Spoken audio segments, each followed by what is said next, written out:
Thank you for joining the Becker-Friedman Institute's Lunch and Learn discussion series. This is the first of what we hope will be many virtual events this summer to showcase University of Chicago economists discussing research relating to key events of the day.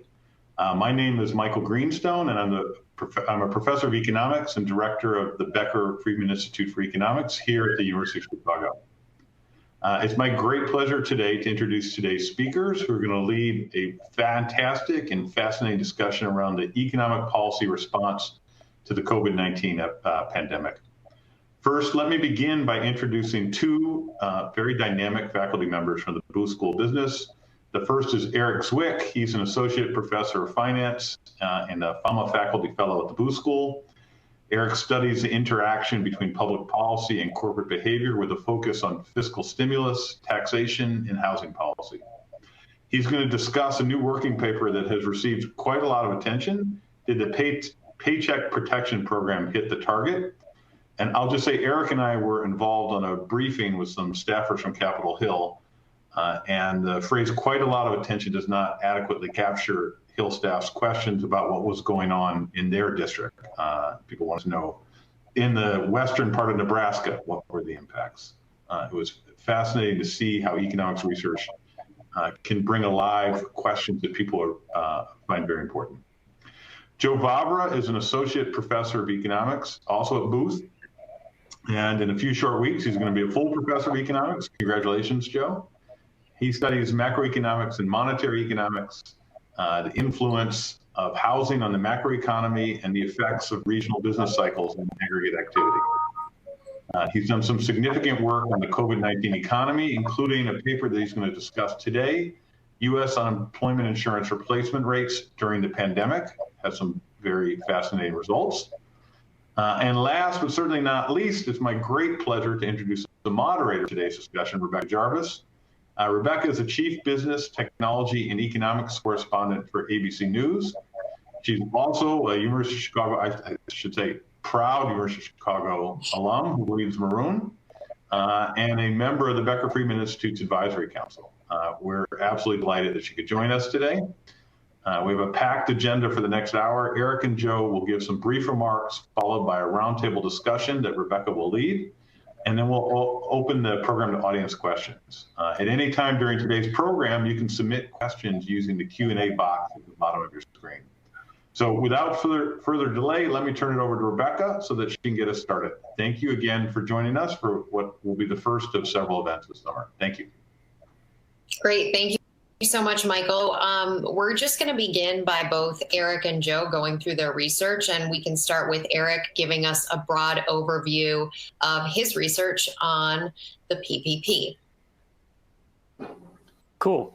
Thanks so much for organizing this and for inviting me to participate. I'm looking forward to presenting this work, which is joint with Joao Granja and Constantine Yannelis at Booth and Christos Makridis at MIT. This is work in progress. I'm going to talk about three parts of this project. Two are available in the current working paper, and one is very much hot off the presses. So the question we're after is, did the Paycheck Protection Program hit the target? What do we mean by that? Sort of what was the distribution of Paycheck Protection Program funds across the economy, and how does that relate to kind of the underlying distribution of the economic shock? I apologize if you hear some background noise. There's some economic activity going on outside my window. We're using new data from the Small Business Administration on PPP loans by lender, separately by state and by congressional district. We combine that with public bank data to try and measure PPP performance at the bank level, comparing it to their typical performance in the small business lending market in the pre-policy period. And then we have a bunch of data on business outcomes, employment outcomes, unemployment claims, also social distancing and COVID case count data. The early look is focused on the geographic distribution across states and also congressional districts within states. Our key result here, that we don't find that funds flowed to areas that were more adversely affected by the economic effects of the pandemic, as measured by declines in hours worked or business shutdowns. And that if anything, the evidence suggests that funds flowed to areas that were less hard hit. This is probably just a feature of the design of the program, but I think it's something that we can discuss in the Q&A. It means that when we evaluate the program, we should be thinking of it more as kind of liquidity support for firms broadly, and not as social insurance designed to benefit more areas that were harder hit. We measure that in a variety of ways, showing that the fraction of establishments receiving PPP loans is greater in areas with better employment outcomes, fewer COVID-related infections and deaths, and less social distancing. This graph just summarizes that main result. So what we do is we sort congressional districts by their extent of economic shock measured prior to any PPP funds being dispersed or the program passing. So this is trying to measure kind of the pre-policy nature of the economic shock. To the left, we have the most affected districts. We saw that 15% of businesses received PPP funding in the first round of PPP. The least affected districts all the way to the right have more than 30% receiving PPP funding. So a significant and quantitatively large disparity across districts that is sort of shows that more affected districts received less PPP funds, at least in the first round. The second part of the paper looks at the role of the banking system. So the PPP used the banking system as a channel to reach firms, with the idea being that because firms have pre-existing relationships with banks, it's a way to get the funds to firms relatively quickly. But if the banks weren't passive conduits, but say affected the distribution for various reasons, then that's something that we would want to know for thinking about how to reform or design programs in the future. The key facts that from this banking analysis, first, the differences in lender size and type, what I'll call lender heterogeneity, contribute to the weak relationship between economic declines in PPP lending, specifically underperforming banks. Those whose participation in the PPP underperform their share of the small business lending market account for 2/3 of small business lending in the pre-policy period, but only 20% of total PPP disbursement, so quantitatively large discrepancy there. This aggregates up such that regions with a larger footprint from underperforming banks receive disproportionately smaller allocations of PPP loans. This last result means that firms weren't able to switch from, say, underperforming lenders to other lenders and get access to the program due presumably to frictions in the borrower-lender relationship. That's hard to build those things quickly over time. This table just kind of shows for the top 4 banks, which are very disproportionately important in the commercial banking market, their pre-policy share of the small business lending market, that's the SBL share, both in terms of the dollars of loans and also the number of loans. And it compares that to their share of loans in the first round of PPP and their share of total PPP volume. The top 4 banks alone account for 36% of the total number of small business loans, but disperse less than 3% of all PPP loans in the first round. Notably, Wells Fargo was operating under an asset cap restriction that precluded their participation in the early phases of the program as the program quickly ran out of funds. This evidence generally just suggests that there's this banking channel that's not related to or driven by underlying loan demand, but is really about kind of just early disruptions in the banking conduit to connecting firms to the program. Okay, and last, on the economic impacts of the program, this is still work in progress. What we're going to be looking at is whether employment, unemployment insurance claims, and business shutdown outcomes are improving in areas with better access to PPP funding. For the first part of our analysis that we're adding to the paper now, we're going to be focused on that first round of PPP funding plus a few weeks into the second round, where we think most of the effect of this first round of funding is going to show up. We'll compare regions with high PPP exposure to those with low PPP exposure, where we try and measure exposure using this idea that some areas have more underperforming banks than others. Our preliminary results suggest no apparent effect on hours worked or shutdown outcomes or reduced UI claims from that first round of funding. And we're still trying to work on collecting the set of possible interpretations, explanations for this null result. But I think it's quite likely related to some of the stuff Joe will be talking about.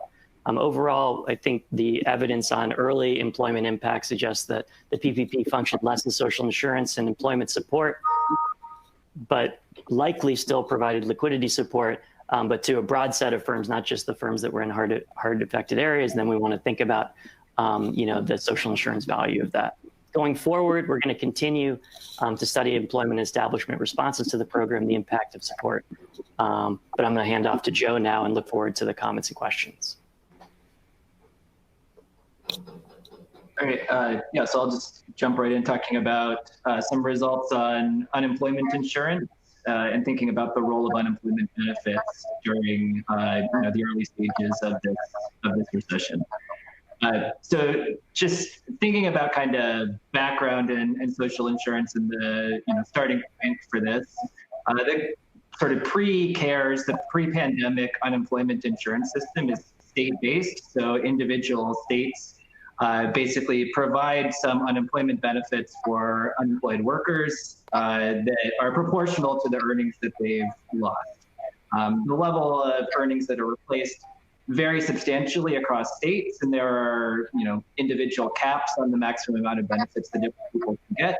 But you can basically think about the pre-pandemic unemployment insurance system as, for most workers, replacing a fraction of lost earnings on the order of 30 to 50% of their lost wages. So I'll call that replacement rates moving forward, basically what fraction of your earnings are replaced. So in response to the pandemic and the stay-at-home orders and all the various business shutdowns, there was an unprecedentedly rapid spike in unemployment and in people losing their jobs. So we've seen, on the order of 40 million new unemployment claims over the last several months. So there was this huge spike in unemployment and a sense that there kind of, weren't that many jobs out there to find at that point in time. So we wanted people to be staying home, and we wanted to provide social insurance and liquidity to be able to manage that kind of situation. So the federal government, as part of the CARES Act, passed various dimensions along which unemployment benefits were expanded. So the main thing that I'm going to focus on is this particular component of the CARES Act, which was PUC, or Pandemic Unemployment Compensation, which was a $600 increase in unemployment. So it's basically a $600 a week flat benefit that anybody qualifying for unemployment can get. So for very important reasons that we can talk more about in the Q&A, it was sort of determined that it wasn't administratively feasible to implement wage replacement like the standard UI system does. And instead, it was only feasible to provide the same payment for everybody. So the $600 does not depend on lost earnings. How is the $600 chosen? Well, $600 plus regular state benefits roughly replace the average wage. But what we were interested in this paper is looking at the distribution of replacement rates across unemployed workers. So we use microdata on lost earnings together with the details of every state's individual unemployment system to basically just calculate what fraction of wages are replaced. And overall, we find that this is a strikingly large number, relative especially to this baseline where pre-CARES UI is replacing 30 to 50% of lost wages. We actually find that around 2/3 of UI eligible workers are eligible for benefits which would exceed their lost wages. And the median replacement rate is on the order of a little over 130%. So typical workers are eligible for unemployment benefits that are going to exceed their lost wages. There's an important caveat I should note here, or point about what we are and aren't computing. And we can talk about this also in the discussion. As another part of the CARES Act, the scope of workers who are eligible for unemployment insurance was also expanded substantially to workers who wouldn't traditionally be eligible. So all we're studying here, the focus of all of this analysis is on regular UI benefits and how that compared to regular UI wages. So here's a look at what replacement rates look like as a function of the wage level. So as a result of this policy, a flat $600 payment is going to boost benefits as a fraction of wages much more for low-income people than for high-income people. So what we can see here is that the lowest income people have replacement rates well above 100%. And then this declines with the level of earnings, because $600 is a smaller share of earnings for somebody with large than small earnings. Noting a consequence of this, and there's going to be various trade-offs of this implementation. This was an extremely progressive policy, so it's really helping low-income workers in the economy who are also going to be the most vulnerable to the negative consequences of unemployment. So there's going to be big benefits of these increases in unemployment, in potentially reducing foreclosures, letting people afford food and basic necessities. But at the same time, I think there are going to be various negative aspects of this type of policy, this flat payment, two of which I'll highlight on this slide. One is we think it kind of creates fairness issues across workers in very similar occupations, but working for different employers. So if you think about, for example, an unemployed school janitor, in schools that are shut down now, is not going to be working, and they're going to be earning unemployment benefits, that are well above the wages they were previously earning. Whereas if you think about a janitor working in a hospital, they're still, an essential worker going to work, facing, if anything, substantially increased health risk, but they're not getting any automatic hazard pay or any increase in benefits. And then I think there's also concerns that this might create issues with labor supply. Less on the dimension of people being unwilling to go back to their old jobs as they reopen, because people shouldn't qualify for unemployment benefits anymore once they're recalled at their original employer, but thinking more about reallocation effects, that there are going to be jobs with expanding needs in the future, and people are going to be less likely to take those jobs if they're being paid very high benefits. So you can think about, like growing demand for home health aides if elderly people want to avoid going into nursing homes because they're risky. So just kind of wrapping up, where do we want to kind of move forward? I think it's crucial that we need to implement some form of expanded unemployment benefits going forward past July 31st, when this $600 supplement is going to expire. The chance that we're going to be back to normal labor market conditions by then is very close to zero. This $600 is very beneficial for providing liquidity, and it's very progressive, but it's also very blunt. It's not targeted. And so there's a bunch of ways along which this could potentially be improved, subject to administrative constraints. Like a proportional supplement that would be based on lost earnings would be better if we're able to do that. And also targeting benefits levels to local unemployment rates, I think is also a very sensible and reasonable policy, where you provide higher benefits in locations where unemployment is high because the pandemic is still strong there, and provide lower benefits in places that are more back to normal. So I think that's it for my discussion. Both of you for laying that out. Joe, I wonder, given the disparity that you outlined, for example, the janitor and this higher replacement rate question, have you seen at this point showing up in the data a desire to not return to work given that higher replacement rate and the potential risks certain employees would assume by going back to their jobs without hazard pay?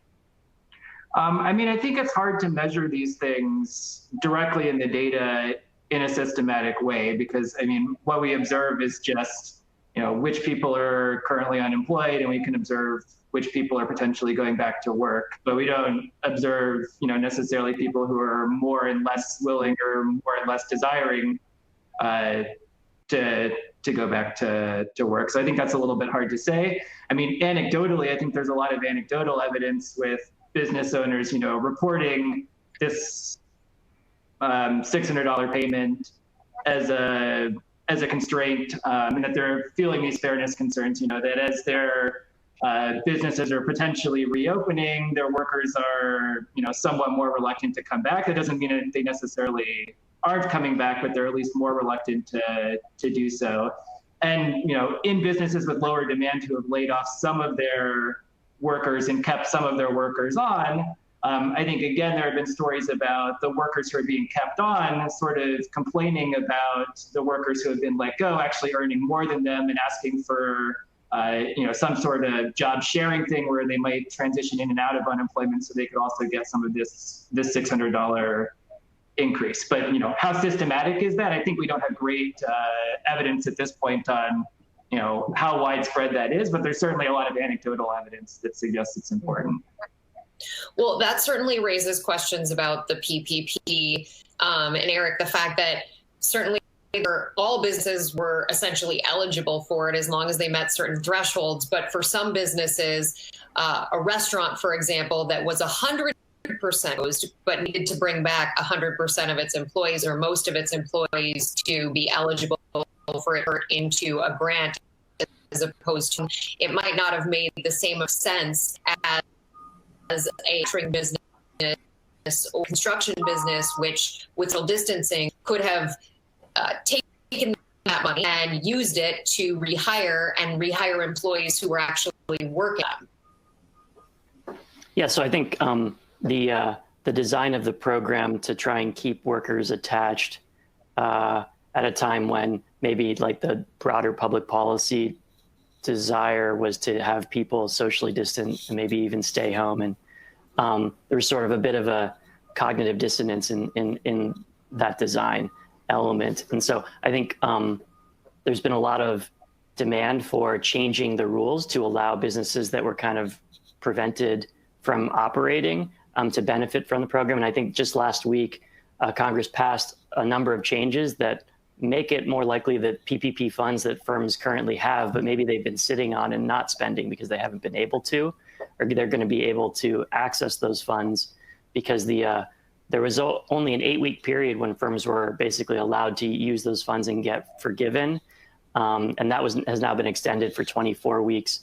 Restrictions on how much of the funds can be used for payroll versus sort of overhead expenses were also relaxed. So I think the initial design of the program made it hard for some of those firms that were really hardest hit by the lockdowns to benefit from the program and to call back workers or keep them on the payroll. And so hopefully, in the recovery phase, the program will end up being more useful and maybe can help cushion some of this transition from the change in UI benefits that could happen. Mm-hmm. Yeah, given what we've seen and the speed of this crisis and the unprecedented nature of the scope and scale in such a quick time frame, if we were ever presented with an event like this, it sounds to me like liquidity as opposed to employment status, offering liquidity as opposed to offering allow companies to keep employees on when with PP, those employees had already been low at the point that companies got access to the loans. Yeah, so I think one way I think about the PPP program, and this may or may not answer your question, I apologize if it doesn't, is that it's sort of complementary to unemployment insurance, or maybe there's a version of it that's more complementary to unemployment insurance, which is trying to prevent firms from liquidating that, may have in the medium term and long run, sort of, it makes sense for us to keep them open, but in the short term, they can't be operating or operating at much reduced capacity. And so we're helping those firms try and cover some of their fixed costs that are hard to renegotiate to prevent them from going bankrupt, because it's hard to sort of start up and replace them in the recovery. So I think of UI as almost helping to provide cushion for the workers right now. And then something like this is trying to help provide a place for workers to return to as the recovery unfolds. And so I think as we move towards evaluating these programs and how they fit together, it shouldn't be thought of as one as a replacement for the other, but maybe we can improve the design such that they're complementing each other as opposed to substituting. Why do you think it is that there's still this $130 billion worth in the current program for PPP, but there are still so many people out there who are saying, I can't get access to that money? And in particular, you hear that a lot from minorities and women-run businesses. Yeah, no, that's quite interesting. So I don't know specifically about that last question, but I think that's quite an important one. I mean, my sense is that the sort of CDFI and kind of development-oriented banks were actually among the better performing banks, but it's possible there are a lot of women and minority-run businesses that are more connected to these large banks that still face capacity constraints. Sort of like, it's not the case that, these banks that are really large, they have some large clients. They also have a lot of very small business clients. And, if they're they're not able to process loan applications for all of their clients, they tend to favor the larger ones and give them access. And so I think that is emerging from the program. And I'm curious to see if round 2 ameliorated some of those issues, but it sounds like maybe it didn't. why there's still 130 billion sitting, I think for a while it was because the program was perceived as too onerous. There were too many firms that weren't going to be able to get the forgiveness because of the rules. That just changed. So I might expect the last round of funds to get applied for, and firms to now see that they can use them where previously they weren't able to. They can use them in the recovery. So I'm going to be looking for that going forward. But I think that's one reason. And there were a lot of early news stories that said, oh, you got these funds, but you didn't deserve them. Bigger public companies getting access, or firms with many establishments getting access. And so I think there was a bit of a stigma attached for certain larger firms, but I would suspect just sort of the initial program design prevented some firms from seeing there being much benefit for them. Joe, given that these increased benefits have been tied to the pandemic itself, I wonder how you sort of think about policies around back to work bonuses or things that would encourage people to return to work as the reopenings take place, and potentially encouraging employers to rehire as well. Yeah, so in some sense, the back to work bonuses, they feel like they're a way of trying to correct the issues which are potentially induced by using a flat payment in the first place.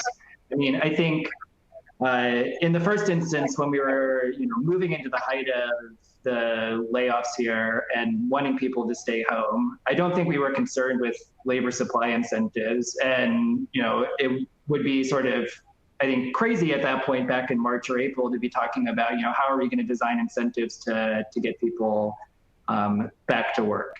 I think even now, employment is growing again, at least the last month, but there are still many, many, many fewer jobs now than there were several months ago. And that's likely to remain the case, for at least the coming months, if not, a year or more than that. So I think I'm somewhat less concerned, and for sure in the instance where this CARES Act is not extended, or this pandemic unemployment compensation, the $600 is not extended past July 31st. In that case, I don't think these back to work policies are super necessary to get people back to work. We're really only just talking about the next several weeks. In a world where you extend $600 benefits for a longer period of time, then you may want to think harder about the interactions between these things and designing policies to get people to go back to work. But I think a better way of doing that is to move from this flat payment to a proportional payment that's going to depend in some way on people's past earnings. That's challenging administratively to implement over the course of a month or two. So it's unlikely states would be able to implement that by July 31st. But if we're talking about medium and longer term kind of scenarios, policies that might be with us for 6 months or 12 months or more than that, I think it's likely that in that type of time frame, state benefits administrators would be able to move to that type of policy. It's also not clear that back to work kind of bonuses are any easier to implement. If anything, they might be harder to implement than these other types of moving to a proportional benefits thing. So if you think the administrative constraint is the main barrier to moving to that type of policy, I think you're going to face the same type of administrative barriers in trying to implement these back to work bonuses. We're getting a lot of great questions from the audience, so I want to start incorporating those. What do you believe about the U.S. approach compared to the European approach of basically just fully subsidizing wages? So I guess we can both take a stab at that, but I think it's the short, unsatisfying answer is it's too soon to tell. And I think there's a little bit of we are trying to get money to workers as quickly as possible using the pre-existing institutions, because standing up something new has its own set of problems. And so I think we want to be careful in evaluating, comparing systems and saying oh, we should have done what this other country did because we might not have been able to stand it up. That's one thing I have. Yeah, I agree wholeheartedly with that. It's sort of, easy to make recommendations about ideal policy in a vacuum. I mean, I'm not even sure, from first principles, we know whether, in an unconstrained world, which policy is going to be better, but we're definitely not living in an unconstrained world. And, even trying to implement substantially expanded unemployment benefits, even in this simple way with these flat payments, which was kind of the easiest thing to administer, because in some sense we'd basically already done these kind of payments in the Great Recession. So there was already code out there to do this. The state UI agencies already struggled to implement these policies, and we had, weeks or more of delays of people actually getting through to these state UI agencies and actually getting their payments. So I think these administrative barriers are, serious things to be thinking about. Yeah, it's also not clear that like the stimulus checks got to people any faster than these UI benefits did. So like you think about the different avenues we have to get money to people. It's just sort of very unclear. Mm-hmm.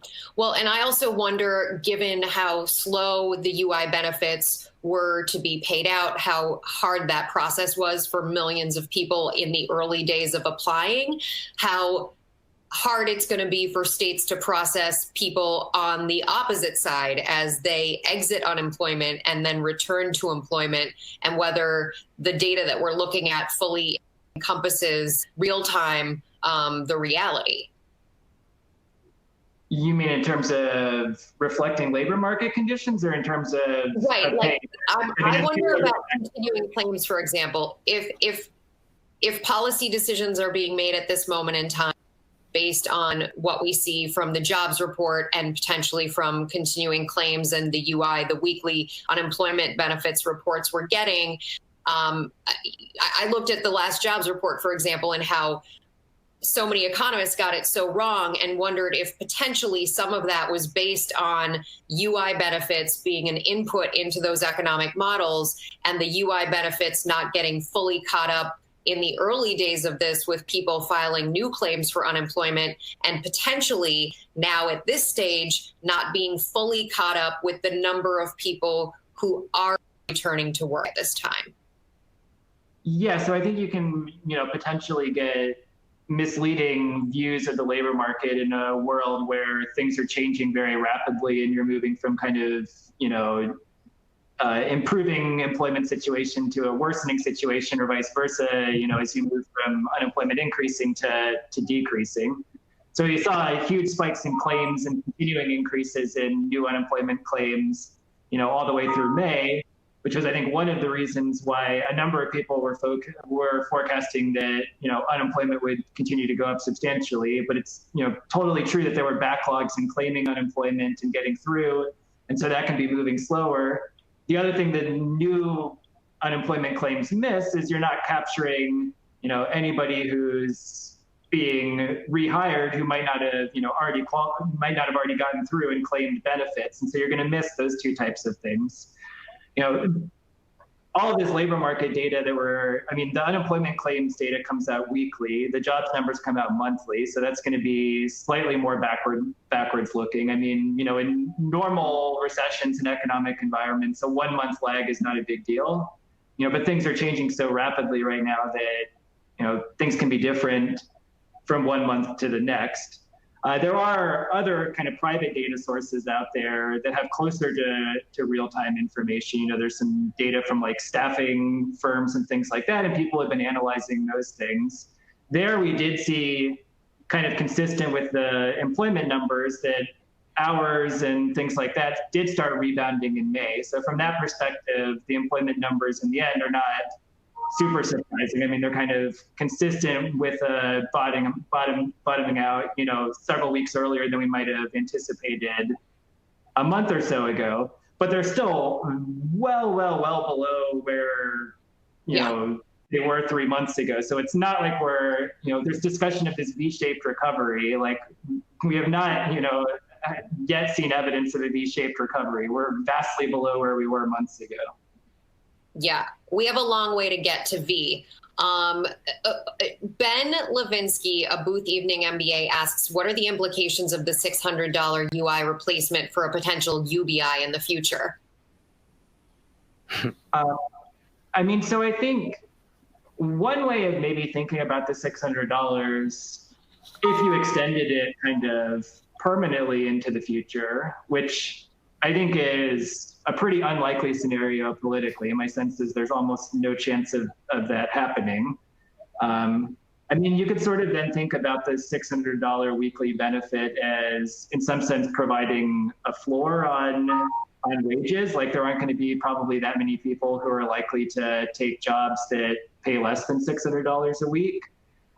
So it might act in some sense similar to a higher minimum wage. I mean, $600 roughly comes out to $15 a week for a full-time, $15 an hour for a full-time worker, on top of whatever the pre-existing state benefits are. So it might be sort of similar to increasing the minimum wage, but in a sort of somewhat strangely targeted way, because it's going to depend on whether you're eligible for unemployment or not. And, you know, that's going to be some mix of people who have been like out of the labor force for a long time and coming back in are not going to be eligible for unemployment. People who have exhausted their benefits are not going to be eligible for unemployment. So if anything, it's closer to a minimum wage, but it's still like a little bit of a weirdly structured minimum wage. Allison from Madison, Wisconsin asked, please explain the role of banks, the SBA, the Federal Reserve, and state agencies in the effort to lend money to businesses. I'm a small business owner. This has been very confusing. As economists, can you describe an optimally efficient plan? So that's a very big question. But, you know, I think that one way to think about this is we have used the different institutions that we have across this, you know, federal and state infrastructure and public support to access different types of firms. So the Fed has been used primarily to help support firms that are accessing like public capital markets or bond markets or basically much larger firms. They're in the Main Street lending program that is just getting off the ground. And I think there's probably some sort of journalism to be done in trying to understand why it took so long to actually get that program going relative to when it passed in the CARES Act. There's a provision that allows smaller firms to get access, but not very small firms, because it's still, there's like a minimum loan size of like $250,000, which is a very large loan for most small businesses. And so the SBA, the Small Business Administration, is the main entity tasked with trying to guarantee loans that are still made direct by banks, but then the SBA backstops them so that if losses happen, the banks don't face those losses. And so that provides the additional incentive for banks to originate the loans because they get a little fee when they originate the loans. So the SBA for most small businesses is the primary source, but it's really not the source that you would be interacting with directly. You'd be interacting with more like your bank or a different type of lender who would then be connecting with the SBA. That's my understanding of how most businesses access these different institutions. Joe, this question is anonymous, but they said, given the labor supply effects you mentioned, do you still believe the program is welfare improving as a whole? How might you have tweaked the program from the start to make it better? That's a great question. So I would say, you know, as implemented in March, I think this policy was dramatically welfare improving relative to doing nothing. I mean, providing this kind of lifeline to the most vulnerable workers who are, you know, otherwise going to be struggling to pay for groceries, going to be struggling to make their mortgage payments. I think these types of things are going to have gigantic benefits. And those benefits are going to vastly exceed any potential concerns about disincentivizing work in an environment where you know, we're rapidly shutting down tons of businesses and we want people to be staying at home and we basically want people to not be working, you know. So if anything, in March and April, we basically want to be incentivizing people not to work. So like the public health benefits and from a welfare perspective and any labor supply disincentives are actually kind of aligned at that point from a welfare perspective. Like we don't want to be incentivizing work at that point in time. Now, I think the more the harder question to answer is kind of moving forward over the next several months. And as this policy expires in July, what is the world going to be looking like? And, would an extension, as the House proposed in their legislation, of just, extending the $600 benefit in a flat way, unchanged through the end of the year, versus letting it expire if we come up with no other legislation, which of those two things would be better? I think that's a little less clear, but I think there are intermediate things that could be much better than either of these options. And some of these would be simple changes, some would be somewhat more complicated. I think one thing we can do is, as the labor market is improving, even if we're restricted to flat payments where the same dollar amount needs to be given to everybody, we can reduce what that dollar amount is. If we move from a $600 payment down to a $300 or a $200 payment, we're still helping a lot of people, but the labor supply disincentives are going to be reduced. I think we can move one step beyond that would be much better in that dimension, which would be, even if we're restricted to flat payments, from a bunch of conversations with various different state administrators, I think it's pretty clear at this point that states are capable of administering different levels of flat payments from each other. So there's not a constraint that every state needs to pay the same amount. There is potentially a constraint that all states need to provide a supplement to all of the unemployed people within their state that's the same. But it would be pretty straightforward to make payments which vary across states and vary in a way that depends on their local unemployment rate. So I think it's quite likely that moving into the fall, some states are going to have much better employment situations than other states, and providing supplemental unemployment benefits that vary with states' local economic conditions, to me, seems like a no-brainer, and it's relatively easy to implement administratively. Should we be concerned about the rise in investments from retail investors who are using their benefits to propel bankrupt business occurs? There has been anecdotal and real evidence that at least some people have used stimulus checks, for example, to invest not just in the market as a whole, but invest in very specific companies. I'm not sure I totally follow the question, but I think, I'm not sure it really follows either of your research, but it's a question that I guess has to do with how money gets used and whether you put parameters on how it's used, maybe Joe, for how UIGIN's money gets used in the same way that strings are attached to corporate dollars. Sort of stereotype view of things, I guess. I think there's strong cases to be made for providing liquidity in an environment where there aren't any jobs and, where people might be struggling. I feel less strongly about taking like a paternalistic view about, when you provide people money, like what should they do with that money? I would hope people would spend that money on whichever things give them the most benefit.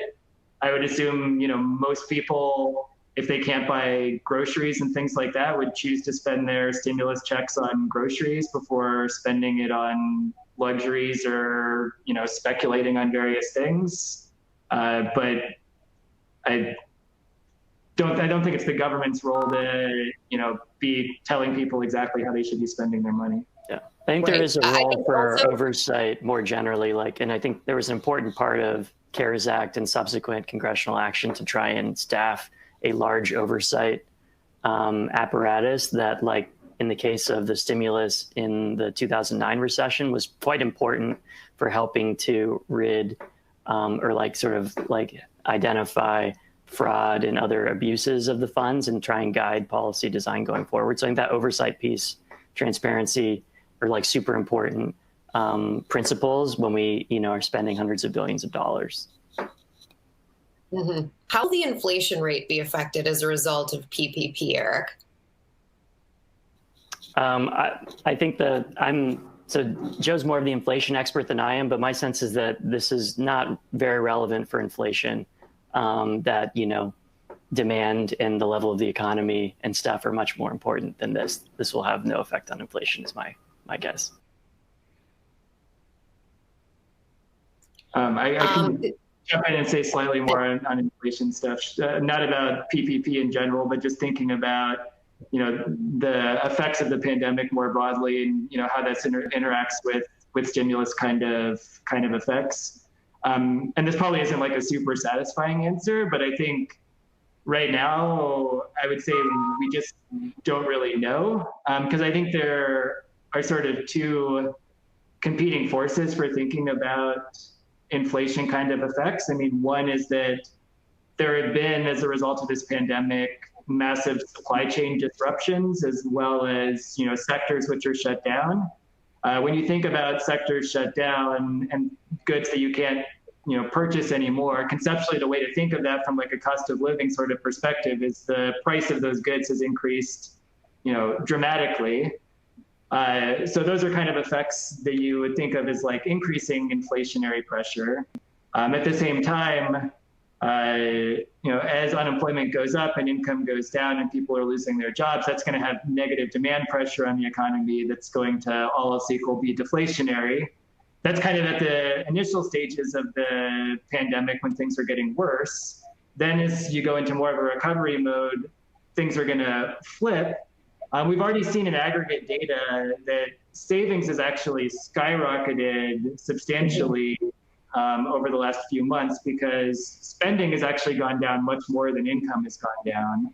As a result, a bunch of people are going to accumulate a bunch of savings, and then as things eventually reopen, it's not clear, what's going to happen at that point. It could be that demand goes way up and people basically just substitute across time. So a bunch of people take vacations in the fall who didn't take vacations in the spring.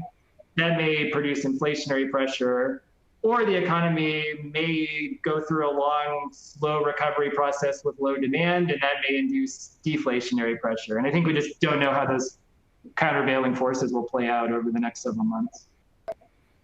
The administration has signaled that they're potentially going to wait until the June unemployment report to make any decisions about what next round of stimulus might look like. How would, given that the UI benefit, that additional benefit expires at the end of July, does the timing of an announcement of either future benefits or no future benefits, does that have an impact on behavior? I think this matters in two important dimensions. So the one, as the question sort of directly asked, which is, how is this going to affect behavior in households? Well, as you get closer and closer to the July 31st deadline, without knowing whether benefits are going to be extended or not, if you're an unemployed worker who's currently relying on those benefits, that's increasing uncertainty for you across time. Presumably at some point as you get close to July 31st with no extension, these people are going to start cutting their spending, and preparing for the situation where benefits are cut and basically adjusting to that situation. I think the other big cost of waiting is that it also narrows the scope of policies that you might be able to implement that might be more complicated administratively. So again, I think the best case scenario for design of supplemental unemployment insurance, if we didn't face administrative constraints, would not be to do a lump sum payment that would be the same for everybody, and it would instead be to do something that scales with everybody's individual earnings. So you could argue about what the right level of replacement is, but designing a policy, for example, that, would replace 100% of lost wages. So you have like full wage replacement, but you don't actually pay people more on unemployment than for being out of work. The complication with these policies is anything that relies on individual earnings is more complicated to administer for the states. And it will take them longer to code that up and to actually move to that type of system. So the longer you wait to do this, the longer you have to wait to be able to implement that type of policy. And if you wanted to move to that type of thing, starting it now and working on it for the next several months so you can implement it and get that system flowing in August or September potentially, you just have a 2-month head start versus waiting until the last minute. Yeah, we also would have a head start if there's, say, a second wave. And you'd like to have some, better kind of administrative apparatus in place in case sort of the thing comes back in the fall in a meaningful way. And so another wave of lockdowns have to happen. I think everyone's hoping for that not to happen, but as an insurance provider, the government's job is to try and anticipate those kind of bad scenarios and work to mitigate the costs of them. Yeah, I think this is exactly why tying expanded unemployment benefits to measures of the labor market is like a pretty crucial thing that we should be implementing in whatever extension that we do. Because, there's a not impossible scenario where cases continue to decline across time and the labor market recovers really rapidly and we're sort of back to normal by the fall, in which case you would, never want this $600 payment. I think there's also a not implausible scenario where there's a huge second wave of infections in the fall. States have to go back into full shutdown mode. And potentially that's even worse than the first thing, because then people, don't have the same optimism that things will recover in the future. And in that case, you really would want high benefits, but you don't want to be having to argue about that through the political process at the last minute and rush everything through. Just building in these automatic stabilizers is much better. I think Michael wanted to jump in. I wanted to see if Eric and Joe would talk about the importance or their views on the importance of stimulus to state and local governments, who are all contending with balanced budget requirements. I think this is incredibly important. This is, again, a no-brainer sort of policy. I mean, we learned from the Great Recession that we basically didn't provide enough funding for state and local governments, and that was a drag on the economy for years and years through the recovery. And I would anticipate that's going to be even worse today. I mean, we saw even though employment numbers improved at the last report, one of the notable sectors where there were still substantially shedding jobs was the public sector. So I think this is another crucial thing to be implementing. Yeah, I fully agree. I think one of the lessons of the Great Recession was that we let sort of a housing crisis and financial crisis determine the number of teachers and firefighters and police people over the next 5 to 8 years. And that doesn't really make a lot of sense from a social welfare point of view. So we're at risk of doing the same thing because of the way these state balanced budget and local balanced budget rules interact with the nature of the shock. Joseph Nadel, who is a grad student from the University of Illinois, asks of you, Joe, are we concerned about not incentivizing mobility across states as a function of how they were economically affected by the pandemic due to the design of state UI benefits? So I think it would depend on the way in which you were implementing the benefits. So, if the benefits didn't vary with local state conditions, then I wouldn't anticipate much interaction effects there. I suppose if you were providing higher unemployment benefits in places where the pandemic was currently worse and unemployment was relatively high, I guess that might disincentivize moving away from those locations and moving towards other locations. So I think, that is something to be thinking about. I mean, it's not something I've thought about before. My initial reaction is that I would suspect those effects would be small relative to the benefits of building in automatic stabilizers that would scale with local conditions, but it's something that's worth more thought. Agnes from Bismarck, North Dakota asks, wasn't the purpose of CARES Act also to boost consumer spending and aid the economy? There are a couple of questions about that, about consumer spending and how, what the impact of both the extended UI benefit as well as the stimulus programs, what they have meant for consumers, if anything, at this point. Right. So there's consumer spending during the few months right after the CARES Act was passed. There's consumer spending during the recovery. And I think the idea was that because of the nature of the pandemic and the need to socially distance and stay home, where you're, doing home production and not consuming as much, we were, giving up a bit of consumption in the aggregate, but for a very socially important purpose. And then we're providing a bunch of insurance payments that people are saving, but then will spend in the future, most likely. And so we're trying to shore up future consumption relative to where it would have been in the absence of that kind of support. So I think you want to think about it more kind of dynamic, like as it evolves over time and as we move through the different phases of the shock, and not just as like initial stimulus. It was really more initial insurance and downside protection to help people avoid default, mortgage foreclosure, to let them buy groceries, this kind of stuff. Yeah, I totally agree. Dave Ennis, who's a retired alumnus, asks, what proportion of the May increase in employment resulted from PPP hirebacks?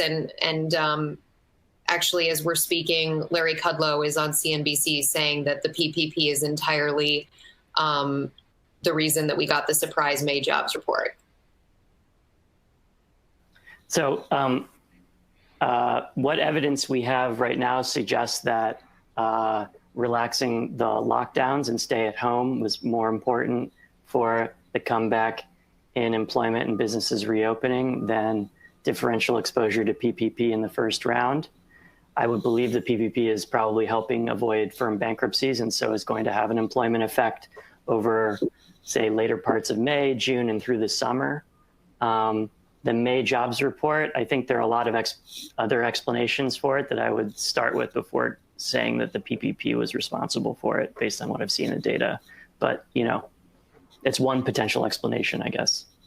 Yeah, and I think, again, on the May jobs report and, the way to interpret that, I mean, there's a big difference between like changes in levels things and also, the absolute quality of a jobs report versus, relative to expectations. So the most recent jobs report was dramatically better than people's expectations, but we shouldn't lose sight of the fact that it was still really bad. Like, we gained a lot of jobs, but the number of jobs is really low right now. And even if we extend at the current pace of like 2.5 million a month of net hiring, that's going to take 8 months to get back to normal. And I think it's pretty unlikely that that pace of hiring is going to continue, unabated over that whole period. Mm-hmm. Another question from summer, childcare will be a crucial issue for many American workers. Can we expect unemployed workers with children at home to work even if the income incentives are adjusted? I think that's another great question. I can plug a separate paper that I wrote, which was all about sort of trying to quantify the role of childcare constraints on returning to employment in an environment where schools and daycares and things like that remain closed. So I guess in most states, daycares at this point are reopening, but there's still, if schools remain closed in the fall or operate at limited capacities, this is going to be a pretty substantial drag on being able to get back to full employment. So there's certainly a bunch of people who are able to go back to work, either because they don't have kids, because they have a spouse or other family member who doesn't work, or even families with two full-time working adults. One of the adults could go back to work and the other one could stay home and provide childcare. But there's going to be millions of people who are not easily going to be able to go back to work in an environment where childcare things are a constraint. In terms of like the CARES Act and the way this directly interacts with the unemployment insurance system, some of the policies of the CARES Act expanded the scope for UI eligibility, and people are supposed to be able to still qualify for unemployment benefits at the moment in an environment where they're prevented from going back to work because of childcare constraints. So I know we're supposed to wrap it up now, but just before we go, both Eric, you can give a few seconds on what you think the next key question is that you want to focus your research on for the rest of the audience to hear.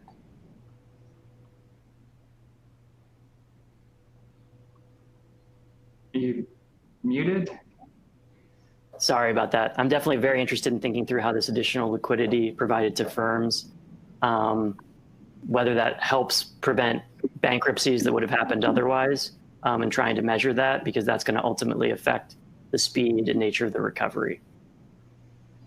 And I'm interested in studying the distributional consequences across different households of this pandemic and its interaction with various stimulus policies like UI benefits. So who is cutting their spending the most? How is that related to changes in income? How does this interact with unemployment payments? And then, what are the macro implications of this? Great. Thanks, guys. Michael, over to you. Okay, everyone, please join me in a round of applause for Rebecca, Eric, and Joe. Thank you, and we'll be back in a few weeks.